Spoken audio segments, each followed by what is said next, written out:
안녕하세요. 내과 전문의 김철수입니다. 고혈압 시리즈에 이어서 당뇨와 관련된 의학적인 내용들을 차례대로 설명드려 보겠습니다.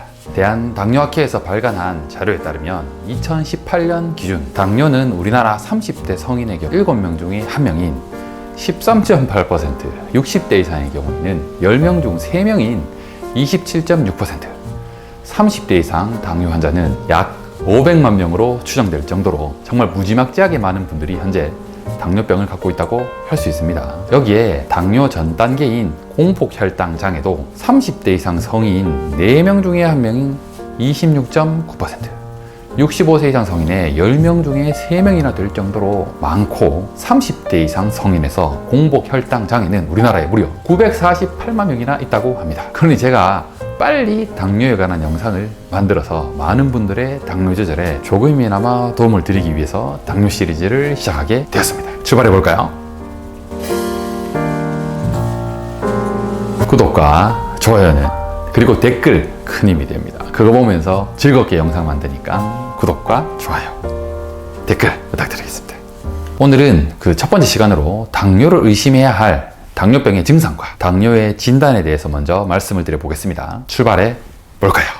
올해 5월 대한당뇨병학회에서 2년 만에 따끈따끈한 새로운 진료 지침을 발간했습니다. 당뇨의 진단에서부터 각종 치료 방법까지 2021년 새롭게 발간된 진료 지침을 여러분들께 시리즈로 상세하게 설명드리도록 하겠습니다.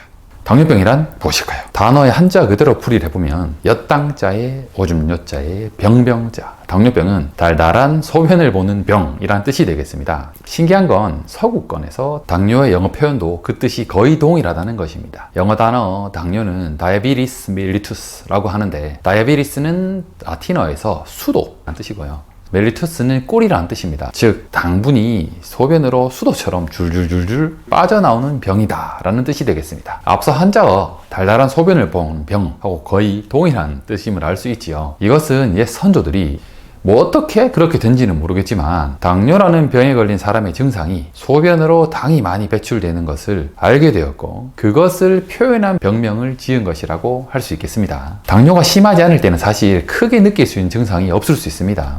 당뇨가 심해야 증상이 있습니다. 하지만 혈당의 상태가 임계치 이상 상승하게 되면 우리가 섭취한 당분이 콩팥에서 재흡수되는 정도를 넘어서서 소변으로 빠져나오게 되고, 그때 당만 나오는 것이 아니라 수분을 함께 끌고 나오게 됩니다. 그래서 앞서 말씀드린 것처럼 당분이 소변으로 빠져나가니까 소변이 달달하고요, 물을 끌고 나가니 소변의 양이 많아지고요, 소변을 많이 보니 목이 말라서 수분 섭취가 많아지고, 먹은 당분이 소변으로 빠져나가니까 살이 빠지는 겁니다. 정리하면 심한 당뇨의 경우에 다음, 다뇨, 체중 감소가 3대 증상으로 발현되는 것입니다. 또한 추가적으로는 피로하기도 하고요, 앞이 잘 보이지 않는다거나 상처가 잘 낫지 않는다, 이런 증상들이 발생할 수 있습니다. 그렇다면 당뇨의 진단은 어떻게 할까요? 먼저 정상 혈당의 기준은 8시간 이상 공복 시 혈당이 100 미만이면 100점 정상입니다. 75g 경구 포도당 부화 후 2시간 혈당이 140 미만일 때 100점 정상입니다. 경구 포도당 부화라는 것은 검사용 포도당액이 있습니다. 이것을 마시고 나서 2시간 있다가 검사를 시행하는 방법입니다. 두 번째로 당뇨의 선별 검사입니다. 위에서 말씀드린 전형적인 3대 증상이 있는 경우 당연히 당뇨 검사를 받아보셔야 하고요, 증상이 없는 성인에서 당뇨 검사는 언제 해야 되는지 말씀드리겠습니다. 증상은 없는데 병이 있는지 여부를 확인하는 검사를 선별검사라고 합니다. 선별검사의 목적은 병을 일찍 발견해서 병을 키우고 각종 합병증이 발생하기 전에 치료를 시작하기 위함인데요. 당뇨 선별검사가 필요한 분들은 다음과 같습니다. 40세 이상의 성인, 30세 이상에서도 위험인자가 있는 경우에는 매년 당뇨 검사를 해보셔야 됩니다. 여기서 위험인자라는 것은 체질량 지수가 23 이상인 과체중, 뚱뚱하신 분들, 직계가족, 부모님, 형제, 자매가 당뇨가 있는 경우, 공복혈당 장애나 내당능 장애의 과거력이 있는 경우, 임신성 당뇨병이 있거나 4kg 이상의 거대 알을 출산한 적이 있는 경우, 고혈압이거나 고혈압약을 복용 중인 경우, 몸에 좋은 콜레스테롤이 35 미만이거나 중성지방이 250 이상인 이상지질혈증 환자분들, 뇌졸중, 관상동맥질환 같은 심혈관 질환이 있는 분들, 다낭성 난소증후군, 흑색 극세포증 등 인슐린 저항성 있는 질환이 있으신 분들, 혹은 스테로이드, 비정형 항정신병, 약물 같은 특별한 약제를 드시는 분들은 30세 이상에서 매년 당뇨가 없는지 확인하는 검사를 하셔야 됩니다. 세 번째로 당뇨 진단 기준은 어떻게 될까요? 첫째, 3개월 평균 혈당치인 당화 혈색소가 6.5 이상이거나, 두 번째로 8시간 이상 공복 혈당이 126 이상이거나, 경구 포도당 내성 검사 2시간 후에 200 이상이거나, 단요, 다음 설명되지 않는 체중 감소가 같은 전형적인 당뇨 증상이 있으면서 그냥 아무 때나 혈당을 쟀을 때 200 이상인 경우입니다.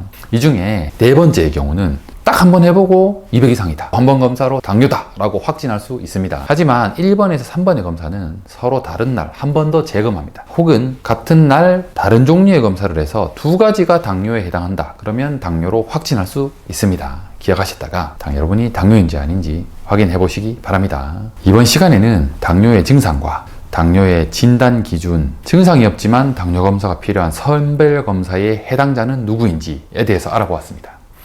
당뇨병이 진단되는 경우에 꼭 내과 전문의의 진료가 필요하기 때문에 가까운 병의원을 방문하셔서 치료받으시기 바랍니다. 오늘 영상도 여러분들께 많은 도움 되셨기를 바라면서 다음 영상에서 또 인사드리겠습니다.